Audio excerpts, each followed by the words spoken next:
तुमच्या आयुष्यात अशी काही लोक असतात बघा, तुमच्या समोर ते गोड गोड बोलणार आणि पाठीमाग तुमची निंदा करणार. तर हॅलो सगळ्यांना, कशा आहात सगळे? मी मस्तच आहे, तुम्ही पण मस्तच असाल आणि आपापल्या कामात व्यस्त असाल. तर आज मला तुम्हाला सांगायचं आहे की तुमच्या समोर बोलणारे, गोड गोड बोलणारे तुमचा चांगलाच विचार करत असतील असं अजिबात नाही बरं का. ते तुमच्या समोर चांगलं बोलतात कारण त्यांना तुमची गरज लागत असते.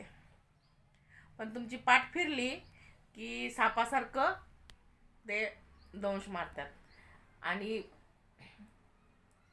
तुम्हाला वाटते की नाही नाही, माझा मित्र, माझी मैत्रीण खूप चांगली आहे.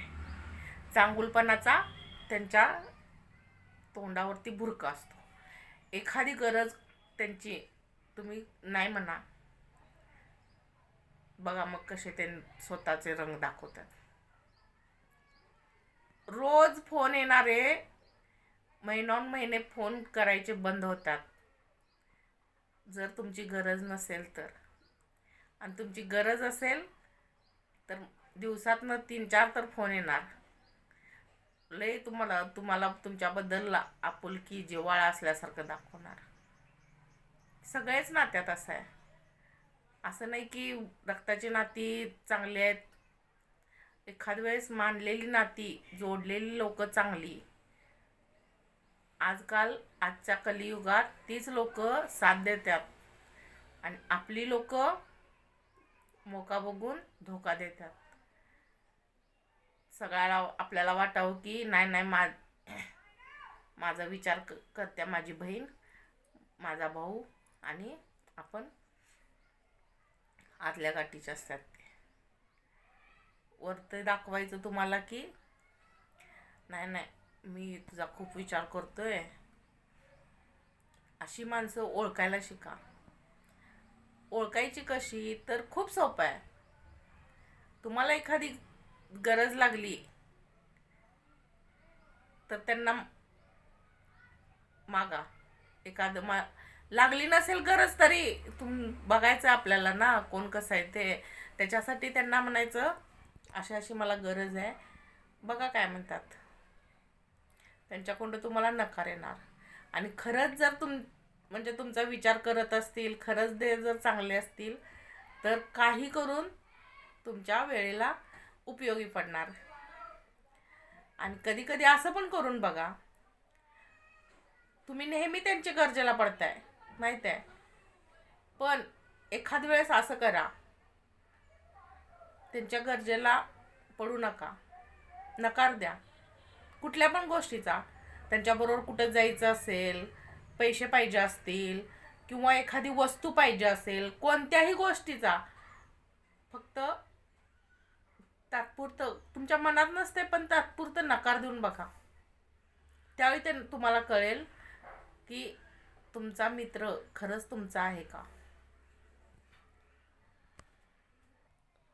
ज्यावेळी तुम्ही त्यांची गरज करायची बंद कराल ना, त्यावेळी ते तुम्हाला 0 किंमत देतात. तुम्ही असला काय नसला काय त्यांना काही फरक पडत नाही, कारण त्यांनी फक्त स्वार्थासाठी नातं जोडलेलं होतं. त्यांना जर त्यांची जर गरज पूर्ण नाही केली तुम्ही, तर तुमची आवश्यकता नाही त्यांना. त्यांच्या आयुष्यात त्यांचं चांगलं चाललेलं असं, चांगलं वाईट कसंही असू दे, पण ते तुम्हाला त्यावेळी डिमांड देणार नाहीत. तुम्ही त्यावेळी ते काय म्हणतात असं, तुपातनं माशी टाकतात की नाही काढून, तसं बाहेर फेकले जात आहे. कधी कधी ओळखायला शिका. नातं असू दे, मैत्री असू दे, किंवा कोणतंही नातं असू दे, ते नातं तुम्हाला म्हणजे स्वार्थासाठी तुमच्याबरोबर जोडलेत का खरोखर गरज आहे म्हणून जोडलेत. दोन्हीकडं पण तेवढंच गरज आहे का, कधी कधी हे बघायलाच पाहिजे. गरजेचं आहे, कारण आपण फक्त आपल्याकडं निभवत असतोय आणि समोरचा माणूस आपला फायदा घेत असतोय. तुमच्या चांगुलपणाचा प्रत्येक वेळी फायदा घेत असतोय. तुम्हाला वाटतंय की नाही नाही, माझी मैत्रीण चांगलीच आहे, माझा मित्र चांगलाच आहे. पण प्रत्येक वेळी जर तुम्ही समजा आता मैत्रीत जर तुम्ही प्रत्येक वेळी बाहेर गेल्यानंतर तुम्हीच खर्च करत असला, एखाद वेळेस म्हणून बघा माझ्याकडे पैसे नाहीत, माझे पैसे घाला, होत नाही असं. माझी एक मैत्रीण होती, खूप म्हणजे चांगली होती, आमच्यात चांगलं चालायचं, माझ्याकडे यायची, राहायची, सगळं खायचं प्यायचं सगळं व्हायचं. आणि एकदा काय तर झालं, आम्ही दोघी शॉपिंगला गेलेलो. मग मला एक साडी खूप आवडलेली आणि आता आवडल्या म्हटल्यानंतर मग मला वाटलं ना की घेऊया. फक्त 220 रुपयाची साडी होती आणि माझ्याकडं 200 रुपये होते. बरं, माझी मैत्रीण नाही, ती पण शॉपिंग करायला लागल्या, तिच्याकडे पैसे नव्हते असं नाही, होते. आणि माझ्याकडे फक्त 200 रुपये, कारण मी काय तिच्या बरोबर गेलेले, शॉपिंग करायसाठी गेले नव्हते. पण मला ती साडी आवडली म्हणून घ्यायची इच्छा झाली. बघा, ती माझ्याकडे यायची, राहायची, खायची प्यायची सगळं. पण ज्यावेळी मला 20 रुपये फक्त कमी होते, मी म्हटलं तुला घरी गेल्यानंतर देते, आत्ता माझ्याकडे फक्त 200 आहेत. आता दुकानदार काय, बाजारात तर कोण थांबत नाही, ती ओळखीचे दुकानदार वगैरे असले तर थांबतात, ते काय हे नाही. पण तिथं आता दुकानात आपण अनोळखी गेलोय साड्यांच्या, आणि तो दुकानदार काय थांबणार नाही. म्हणून मी काय म्हटलं, मैत्रीण आहे आपली, 20 रुपये काय जास्त नाहीत. मी 200 नाही, फक्त 20 मागितलेले. तर नाही म्हणाली ती, तोंडावर नाही म्हणाली. मी विचार करायला लागले, आपण एवढं जवळचं मानतोय, 2-2 महिने तिला आपल्याकडे ठेवून घेतोय. विचार करा, 2-2 महिने आपल्याकडे ठेवून घेतोय, 20 रुपये.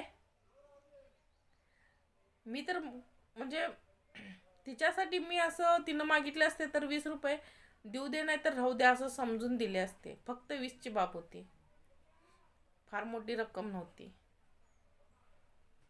त्यावेळी मला कळलं की